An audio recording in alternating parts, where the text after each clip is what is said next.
2000 মানুষ মারার পরেও একজন মানুষের যদি ন্যূনতম লজ্জা না থাকে তাহলে হচ্ছে সে বক্তব্য দিতে চাইতে পারে।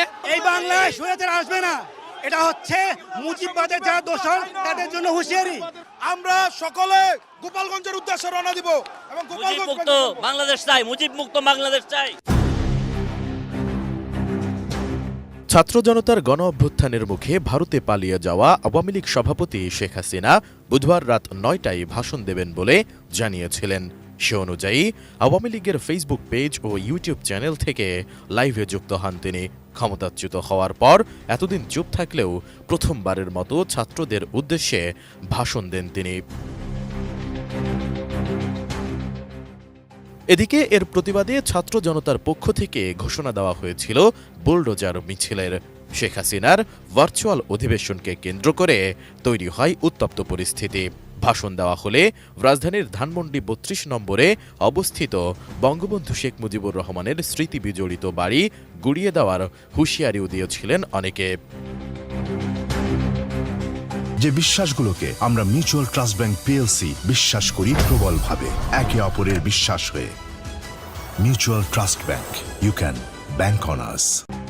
ঘোষণা অনুযায়ী বুধবার রাত 8টায় কর্মসূচি থাকলেও সন্ধ্যার পর থেকে সেখানে জড়ো হতে থাকে ছাত্র জনতা। সেখানে জড়ো হয়ে তারা বিভিন্ন স্লোগান দিতে থাকে। এক পর্যায়ে রাত 8টার কিছু আগে ধানমন্ডি ৩২ নম্বরের ওই বাড়িতে ঢুকে পড়ে ছাত্র জনতা। চালানো হয় ভাঙচুর। প্রবেশমুখে স্থাপিত শেখ মুজিবুর রহমানের মোড়ালেও ভাঙচুর চালানো হয়। যদিও গত 5 আগস্ট এক দফা ৩২ নম্বরের এই বাড়িতে আগুন দেওয়া হয়েছিল। বিক্ষুব্ধ ছাত্র জনতা বলেন, যারা ছাত্র হত্যার সঙ্গে জড়িত ছিল সেসব ফ্যাসিবাদীদের কোনো চিহ্ন বাংলাদেশের মাটিতে রাখতে চায় না। অবিলম্বে শেখ হাসিনাকে দেশে ফেরত এনে তার শাস্তির ব্যবস্থা করতে হবে। এ সময় উত্তেজিত ছাত্র জনতা বিভিন্ন স্লোগান দিতে থাকেন। এর আগে গেল বছরের 5 আগস্ট বৈষম্য বিরোধী ছাত্র আন্দোলনের ডাকা লং মার্চ টু ঢাকা কর্মসূচিতে উদ্ভূত পরিস্থিতিতে প্রধানমন্ত্রীর পদ থেকে পদত্যাগ করার পাশাপাশি দেশ ছেড়ে ভারতে পালিয়ে যান আওয়ামী লীগ সভাপতি শেখ হাসিনা। এ খবর পাওয়ার পরপরই বিকেলে বঙ্গবন্ধুর ধানমন্ডি ৩২ নম্বরের বাড়িতে অগ্নিসংযোগ করেছিল উত্তেজিত জনতা। অনতিবিলম্বে এই খুনি হাসিনার বিচার কার্যক্রম করতে হবে।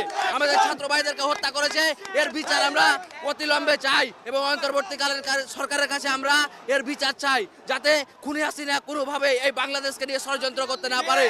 আপনারা দেখেছেন বাংলাদেশে 5 আগস্ট স্বৈরাচার খুনি হাসিনা তার মুদির কাছে গেছে গা। এখন এই বাংলাদেশকে নিয়ে ওই